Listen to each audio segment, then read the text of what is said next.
So this past Shabbos was Shabbos tishab'av. The Rebbe says in this type of kavias, when tishab'av falls on Shabbos, that all the negative is pushed off, all of the positive still remains, namely that Mashiach is still born. A lot to accomplish, really unbelievable inyanim that the Rebbe says we have the ability to accomplish on a kavias like this. And he says this, very clearly. And, on Shabbos I noticed, just so happened to notice, kind of separately from all of this, that there was extra machlokes. there was an extra, dosage of, arguing and weird conversations that weren't going in a positive direction. Friends kind of arguing. It was strange. Honestly, it was a little strange. So I mentioned this at the Farbrengen after davening, that I sensed this, and that I thought that it's pretty interesting that it was this Shabbos in particular, because it seems like it was just kind of distracting us. And somebody asked, distracting us from what? What are you talking about? And I said, distracting us, from the reality of what we're able to accomplish on a Shabbos like this, like the Rebbe said. And I was also kind of distracting us from the fact that really everything's amazing. And we're distracting ourselves, by, really delving into this machlokes, even though, on some level, these people were thinking that it was being done l'shem shamayim. And I was besides the fact that, everything's amazing, geulah is here, and really kind of, this is really the perspective we should be having. And somebody said, who was sitting there, another Lubavitcher, he said, it must be so nice to live in your world where everything's just daisies and rainbows and sunshine. Obviously making fun of me a bit, calling me delusional. And it's a really good question. It's a really important question, which is, why isn't it delusional to first of all believe what the Rebbe said, which is what I was doing. I was just saying what the Rebbe said. What's the actual approach to this without actually, ignoring the bad that the world has?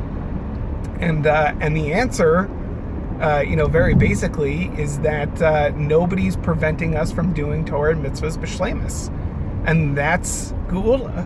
Geulah is in whatever capability you have with your environment and your situation, is that you're able to do Torah and mitzvahs, again, b'shleimus, with menuchas and nefesh, from A to Z of what's available to you.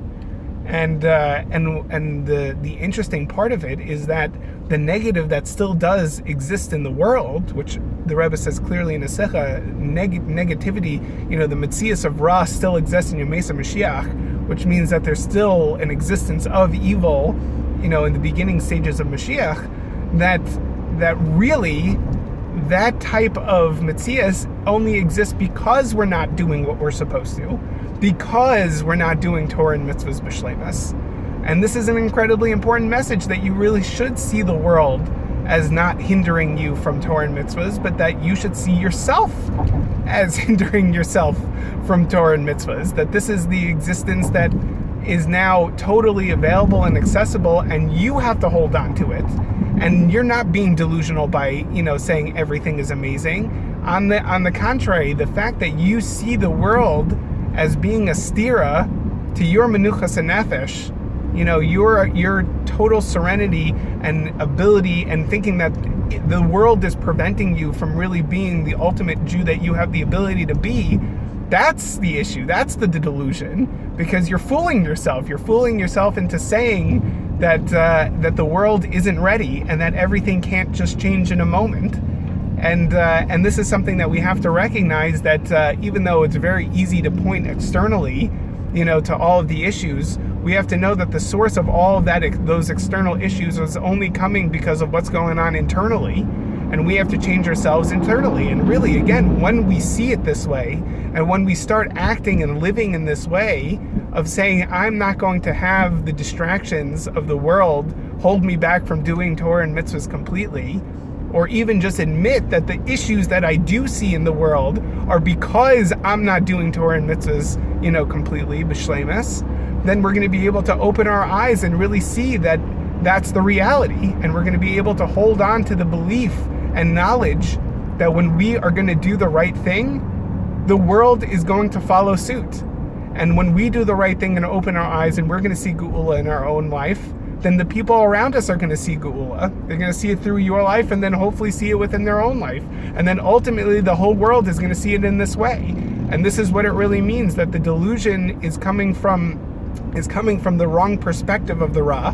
Not that you're not seeing the Ra, but for how the Ra actually exists.